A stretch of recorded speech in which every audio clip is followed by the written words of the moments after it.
வணக்கம் நண்பர்களே, நான் உங்கள் ஜி பரமேஷ். இன்னைக்கு நீங்க பார்க்க போற காணொளி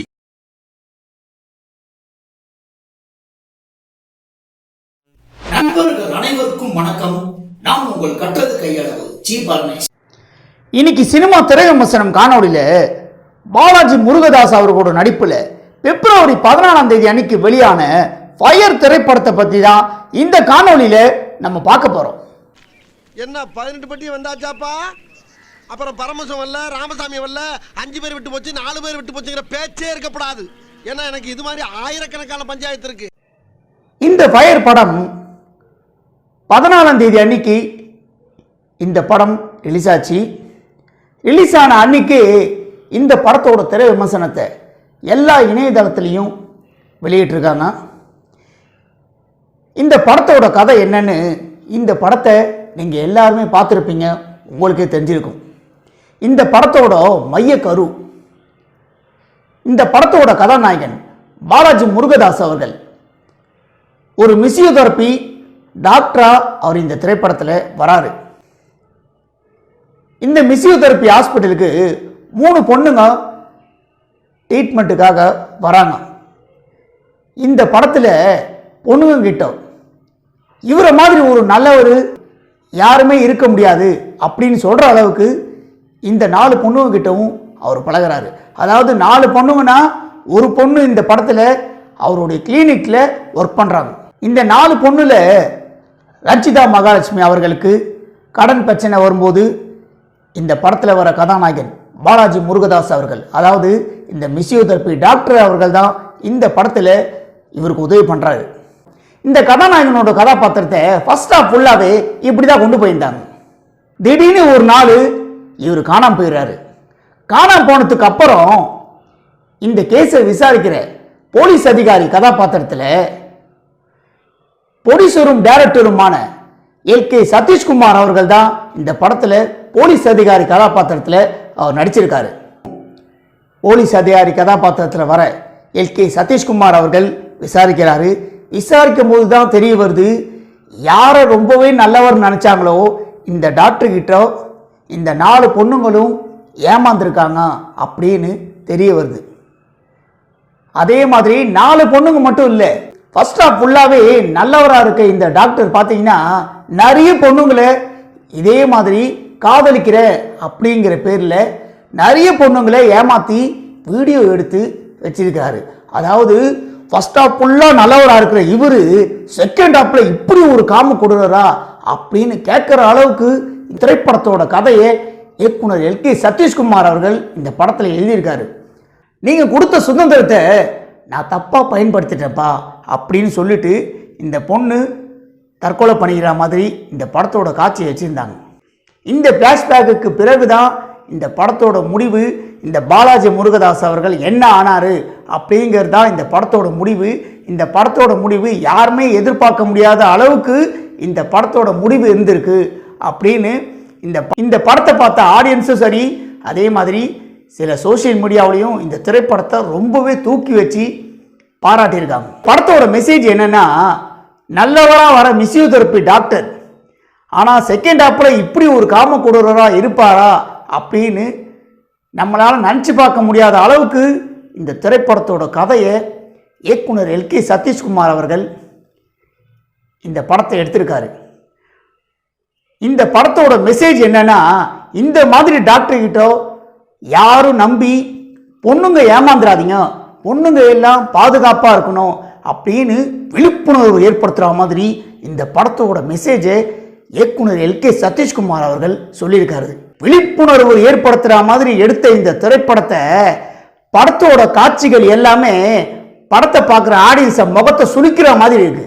வர காட்சிகள் எல்லாமே பார்க்கும்போது மலையாள படம் ஷக்கீலா படம் மாதிரி எடுத்து வச்சிருக்காரு டைரக்டர். இயக்குனர் என்ன நினைச்சாருன்னு தெரியல, இந்த மாதிரி காட்சிகள் வச்சா படம் இன்னும் நிறைய பேர் இந்த படத்தை தியேட்டரில் பார்க்க வருவாங்க, இந்த படம் இன்னும் கூட நிறைய வசூல் அதிகமாகும் அப்படின்னு இயக்குனர் நினைச்சாரா தெரியல. அட்லன் சொல்லி சீன் மாதிரி இந்த படத்தில் வச்சிருக்காரு. தியேட்டரில் நல்ல படம் எடுத்தாவே பாதி சீட்டு காலியாக இருக்கு, இந்த மாதிரி படம் எடுத்தா எவையா பாப்பா? இந்த படத்தை திரை விமர்சனம் பண்ண சில பேர் என்ன சொல்லியிருக்காங்கன்னா, இந்த படத்தை அந்த காட்சிகள்லாம் நீங்கள் பெருசாக ஒத்துக்காதீங்க, அப்படின்னு சொல்லி ஒரு கடுமையான வாதத்தை வச்சிருக்காங்க. அதாவது காட்சிகளுக்காக வச்ச நீங்க ஒரு செகண்ட் காட்டிட்டு அதை கட் பண்ணிருக்கணும். அந்த சீனை 4 பொண்ணுங்களை காட்டும் போது ஒரு அட்லன் சோலி படம் வந்து ஷக்கிலா படம் எடுக்கிற மாதிரி எடுத்து வச்சிருக்கீங்க. பாசிட்டிவான விஷயங்கள் நிறைய இருந்ததை விட நெகட்டிவான விஷயங்கள் தான் இந்த திரைப்படத்தில் அதிகமாக இருக்கு. ஏன்னா இந்த படத்தோட கான்செப்டும் அப்படிதான் இருந்தது. என்ன கேட்டீங்கன்னா, பெண்கள் எல்லாம் பாதுகாப்பாக இருக்கணும் அப்படின்னு சொல்ற விழிப்புணர்வு கதையை எல்கே சதீஷ்குமார் அவர்கள் சொல்லியிருக்காரு. இது வரைக்கும் யாருமே சொல்லாத ஸ்ட்ராங்கான மெசேஜ் அப்படின்னு நிறைய பேர் சொல்லியிருக்காங்க. திரையமசத்துலையும் சொல்லியிருக்காங்க. அதே மாதிரி படத்தை பார்த்த ஆடியன்ஸும் சில பேர் சொல்லியிருக்காங்க. அதாவது ஆடியன்ஸாவது ஒரு 10% தான் சொல்லியிருக்காங்க. ஆனால் சில இணையதளத்தில் பார்த்தீங்கன்னா இந்த படத்தை வந்து ரொம்பவே தூக்கி வச்சு கொண்டாடி இருக்காங்க. அந்த சூசைட் பண்ணிக்கிற பொண்ணு வந்து அவங்க அப்பா கிட்ட சொல்கிறாங்க, நீங்கள் கொடுத்த சுதந்திரத்தை நான் தப்பாக பயன்படுத்திட்டேன் அப்படின்னு சொல்லிட்டு அழுதுகிட்டு சொல்கிற மாதிரி இந்த படத்தோட காட்சி வச்சுருக்காங்க. அதாவது காலேஜுக்கு போயிட்டு லவ் பண்ணும்போது அப்பா அம்மா கிட்ட லவ் பண்ணி நம்ம மறைக்கிறோமே, லவ் பண்ணும்போது உங்களுக்கு தெரியல சுதந்திரத்தை நம்ம தப்பாக பயன்படுத்துகிறோமே அப்படின்னு. அது ஒருத்தனை நம்பி ஏமாந்ததுக்கு அப்புறம் உங்களுக்கு தெரியுது சுதந்திரத்தை நாங்கள் தப்பாக பயன்படுத்திட்டோம் அப்படின்னு. இதெல்லாம் எப்படி தெரியுமா இருக்குது இந்த கான்செப்ட்? கண்கட்ட பிறகு சூரிய நமஸ்காரம் பண்ணுற மாதிரி தான் இந்த படத்தோட கான்செப்ட் இருக்குது என்ன கேட்டிங்கன்னா. அதே மாதிரி இந்த படத்தில் பாலாஜி முருகதாஸ் அவர்களை அவருடைய நடிப்பு பார்த்தீங்கன்னா ஃபர்ஸ்ட் ஆஃப் ஃபுல்லாகவே இப்படி ஒரு நல்லவர் இருப்பாரா அப்படின்னு கேட்க வைக்கிற அளவுக்கு இந்த திரைப்படத்தில் அவர் நடிச்சிருக்காரு. செகண்ட் ஹாப்பில் எப்படி ஒரு காமக்குரரா அப்படின்னு படத்தை பார்க்குற ஆடியன்ஸை எல்லாம் மிரட்டி இருக்கார் நடிப்பில் அப்படின்னு சில சோசியல் மீடியாவில் இவருடைய நடிப்பை, ஒன்றுமே இல்லாத நடிப்பை எக்ஸ்ட்ரா பில்டப் பண்ணி இந்த படத்தோட திரையம்சத்தை நிறைய பேர் கொடுத்துருக்காங்க. அந்த லெவலுக்கு பாலாஜி முருகதாஸ் அவரோட நடிப்பு அந்த லெவலுக்கு சிறப்பாக இருக்கிற மாதிரி எனக்கு ஒன்றும் தெரியல. இந்த படம் பொதுமக்களுக்கான சிறப்பு காட்சியே ஸ்பெஷல் ஷோ. இந்த படத்தை நிறைய பேர் பார்த்துருக்காங்க. அதாவது திரையரங்குகளில் இந்த படம் ரிலீஸ் ஆனதுக்கு அப்புறம் பணத்தை கொடுத்து இந்த படத்தை பார்த்துருந்தாவது ஏதாவது குறை சொல்லுவோம் அப்படின்னு நிறைய குறைகளை திரையரங்கத்தில் சொல்லியிருப்பாங்க.